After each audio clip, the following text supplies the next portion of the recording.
Hello everyone, তো সবাইকে বলি যে বড়দেরকে প্রণাম, ছোটদেরকে বুক ভরা ভালোবাসা। তো দেখো আমার ছেলের আজকে বার্থডে, তো তার জন্য রাতের দিকে সেরকম বড় করে করব না, ঘরে বসে একটা কেক নিয়ে এসে ছেলের বার্থডে পালন করব। তো দেখো বাজারে যেয়ে আমার বোন আমার ছেলেকে বাজার থেকে যে কেক কিনে নিয়ে আসলাম, আর নিয়ে আসার পরে বাড়িতে এসে দেখো আমার ছেলেকে সাজাচ্ছি। সাজানোর পরে এদিকে সবকিছু কমপ্লিট হয়ে গেছে। গাইস তো এই যে দেখো আমার ছেলের ছেলে বার্থডে দেখো আছে, খেলা এই যে করছে, আমার সামনে রেডি কেক করেছি। রাখাই যাচ্ছে আর না, এদিকে বারবার দেখো থাবা মেরে আর এদিকে মানে আশীর্বাদ করার জন্য নষ্ট করে দিচ্ছে, জন্য সামনে থেকে সরিয়ে দেওয়া হয়েছে। আর এদিকে তো আমার বোন দেখো ও কেকটা কেকে দুবার পোজ থাবা মারা দিচ্ছে। হয়ে গেছে। তো তারপরে এই যে দেখো আমার ছেলের আজকে বার্থডে, তোমরা সবাই একটু আশীর্বাদ করো যাতে ও মানুষের মতন মানুষ হয়। তো এই বাবা যে বলো সবাইকে থ্যাংক ইউ বলো। তো দেখো কত খুশি ও, ও খুব মানে আনন্দ করছে। তো তারপরে দেখো এই যে আমার মা এখন আশীর্বাদ করবে, তো তারপরে কেক কাটা হবে। আমার বার্থডে জীবনের কোনোদিন দেখিনি মা।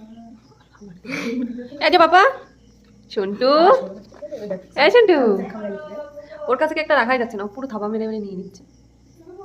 এই যে দিদিদের সাজতে সাজতে কি আর এই যে বেলুন দিয়ে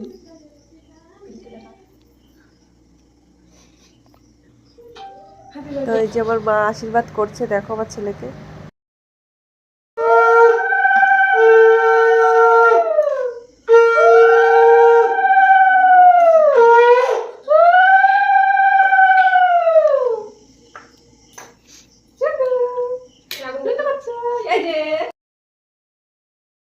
তো দেখলাই তো আমার মা আশীর্বাদ করলো আমার ছেলেকে। তো আমি বলেছিলাম সকাল থেকে করবো না বার্থডে, তো সবার মনটা খারাপ হয়ে গেছে। ছেলের প্রথম বছর বার্থডে, যে প্রথম বছরেই করবো না, মনটা একটু সবারই খারাপ ছিল। তো হট করে রাত্রের দিকে ডিসাইড করলাম যে ছোটোখাটো করে যা পারি একটা করি, জন্মদিন না করলে সবার মন ভালো করার জন্য সবার একটু করলাম বার্থডেটা। তো তোমরা সবাই একটু আশীর্বাদ করো আমার ছেলেকে। তো কে কোথা থেকে দেখছো ভিডিওটা, আর আমার ভিডিও যদি তোমাদের ভালো লেগে থাকে তো সবাই একটা লাইক কমেন্ট শেয়ার করে দিও। তো আজকের মতন এখানেই শেষ। তো তোমরা দেখা হচ্ছে তোমাদের সাথে নেক্সট ভিডিওতে। তো আজকের মতন টাটা।